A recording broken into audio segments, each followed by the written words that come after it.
That'd be good. Coach, we always like to ask the coaches what they think of their position group so far through camp. So what are your thoughts? Yeah, the kids have been working hard and they're doing good. I mean, obviously, there's some holes to fill from last year, but guys they're working hard and they're willing and they're doing a lot of good things. So it's been good. It's been really good up to this point. I want to ask you about your personal relationship with Cam, who's been here your whole range. Just what you think of him as a player and a person.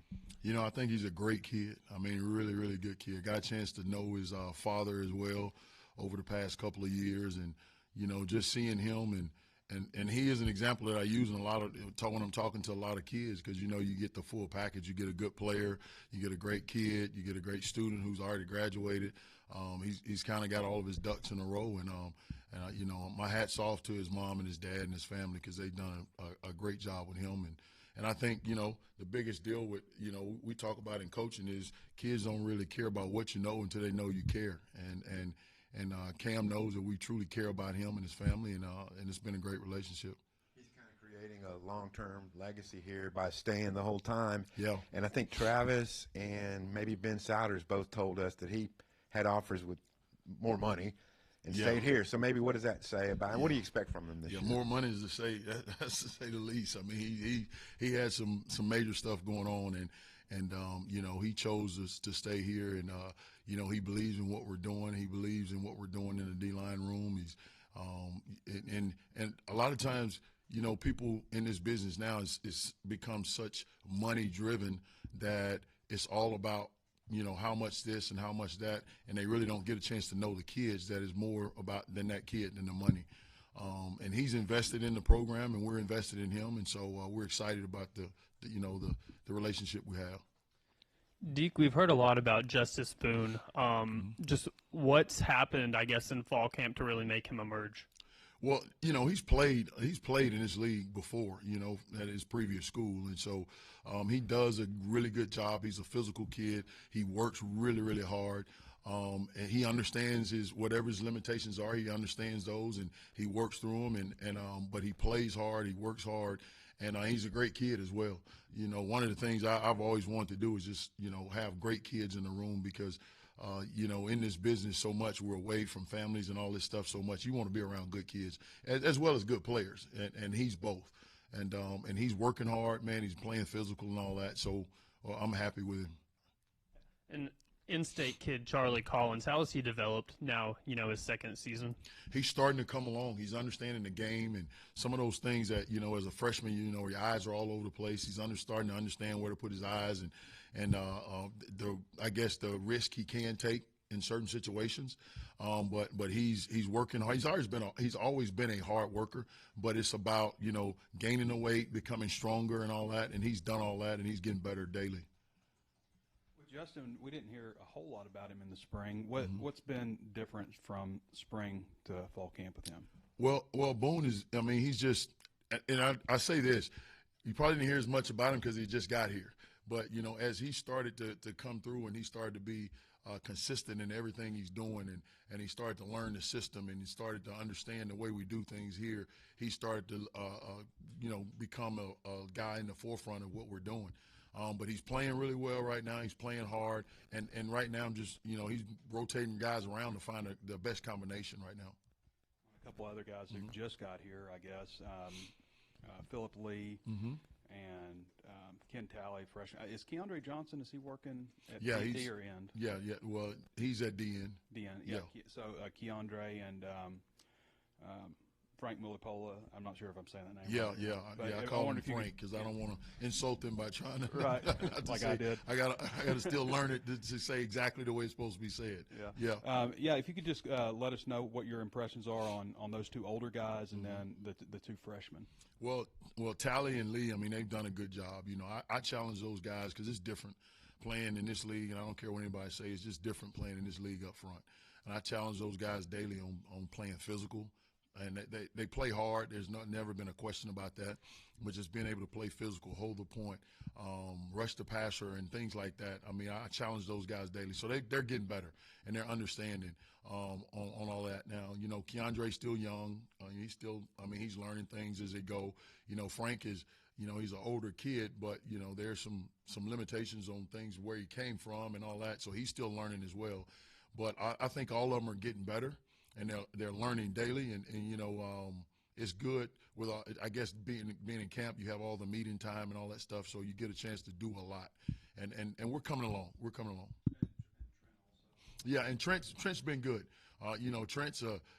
Trent reminds me of Quincy Rose when he first got here. I mean, he really does. He's long, lanky kid that, still growing into his body, raw, still trying to understand the game. And I think he's going to be a really, really good player. But right now he's just a young kid learning the game. We've been hearing a lot all offseason about how much Danny Sili has improved. Just when did you kind of notice that he had really made a lot of strides? Really this spring. Coming off the field last year. And Danny and I talk about it all the time. Is just, hey, the biggest thing with me is being able to trust when I put you on the field that you're going to execute and do what we ask you to do. And when he coming from last fall into the spring, we talked about that, and we had conversations about that. And man, he made some major strides this spring, becoming a guy that was more disruptive, that kind of understand what he could do and what he couldn't do. And then he's really kind of carried over from the spring. Now I'm challenging him to take it to another level. And so, but he's done a good job. Can you kind of take us through the moment when you first saw Justice in the portal and knew that you wanted to go after him? Yeah, well, a lot of times it's a big profession, but it's such a small profession as well.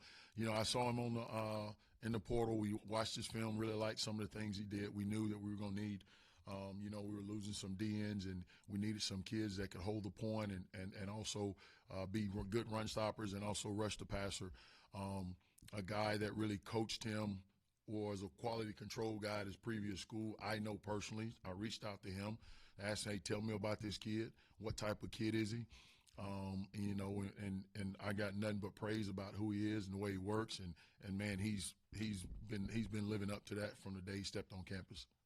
Obviously, stiff competition at defensive tackle. What are some things where a guy like David Oki needs to do to get top snaps? Well, to me, it's just I use the word strain all the time with the guys. I mean, he's a really, really good talent. He's physical. He's twitchy. He's explosive. We talk all the time about straining to the very end, and straining meaning, hey, finish getting off that block, that one extra step that I have to take to get to the quarterback, or that one more flip in my hips to be able to give me a chance to get to the quarterback. Strain to the very end. And it's not just him. That's with everybody in the group. We do that every day. And even with our practices, you have to strain in our practices because we play with that tough mindset. Quincy's been a staple in there as well. I mean, how ready do you think he is for taking that step up in playing time this year? Yeah, I think he's ready. I mean, he's he kind of came along his first year, a lot of special teams. This past year, he kind of, he played a good bit, and he had great guys in front of him that he can see how things worked, and he did that. And this spring, he had a really good spring. And now, I think he's kind of settled in to where he is right now. He understands. He feels confident in what he's doing, and he's playing fast. Landon and Eric, two of the guys that left, they were so good at both rushing the passer and defending the run. Do you think this year's group has that capability where you can have guys that are really good at doing both, or might it be interchanging pieces and having guys fill in specific roles this year? Well, ideally, you like to have a guy that can do both, and even with. We have guys that can do both, but there'll be certain situations where we'll mix and match to get the best fit on the field for that situation. But obviously, because we don't, Quincy Rose is the only 6'7", 6'8", 280-pound kid at DN that we have compared to Landon Jackson from last year. There are other guys that can do it, but they're not of that same stature. But we'll be fine. We'll be fine. We're gonna get after the quarterback, and we'll be able to play the run well. And so we feel good about where we're at. With the pass rush specifically, what are some things you're looking for over the next couple weeks that maybe guys can separate themselves and show, hey, we can be in this third down package. We're good at getting after the quarterback. Well, you got to win one-on-ones. I don't care who you are. If I put you on the field and you're in a one-on-one situation, I expect you to win. And that's how you separate yourself, because rarely do you set things up where guys just totally come free and all that. So when you're in a situation, when you're in a one-on-one situation, you got to be able to win that rep. And we talk about that all the time. And, you know, I need guys that are going to be physical, that are twitchy, that can run, that's explosive, that got great hips and all that. And we got that in our group. It's just a matter of those guys continue to develop, because some of them have never played in this league. And once again, it's different. I don't care what anybody say. I've been in a lot of leagues. It's different. And so they are we have it in a room. It's just, hey, they're continuing to grow. It seems like, I mean, every coach we've talked to has said the offensive line this year is ready to take a big step forward. Mm-hmm. How much is that a bonus to y'all's group, getting to go against them, you know, every day in practice this fall with a better offensive line? Well, it's huge. It's huge because you're playing another opponent every day with those guys, because they've done a great job, man. Coach Mateos and those guys on that side of the ball have done a great job with those guys up front. They work hard. They challenge you. They really, really grind. And I mean, they're true old linemen in their mindset. And so it's really good for our guys, because there are days where, hey, that we get beat up at times, and that's good because we need to grow up. And we've done that, this fall. We've done that this spring, and we've gotten better every day. And we're starting to see the fruits of that. Cam missed the entire spring with that elbow. So what's it just been like having him back completely healthy and ready to go for this season? It's been great. You know, it's been great having him back. And I didn't hesitate when that opportunity, when that conversation came up about, hey, listen, we think we want to do this. Hey, go ahead. I know who you are. I know what you do. I've seen it. What it did was it gave guys like David Oki, it gave guys like Danny Sili, it gave guys like Ian Gaffard the opportunity to get more reps and step up and grow faster. And that's been huge. And I think that's why we're at a situation where we are now, and we feel better about where we were. He's kind of a rare breed. He's going in his 5th season with you guys. Right. Just what has that loyalty meant to you and kind of everyone else in the room? It's great. It's awesome, man. You know, it's awesome. Like I said, nowadays college football is so money driven. It's really, really refreshing to have a kid that's really in it for the right reasons. And I'm not saying the money's not. I mean, because I don't get in those conversations. But it's great to have a kid to say, hey, Coach, I believe in you. I believe in what we're doing here, and I'm going to stay and I'm going to grind and we're going to work.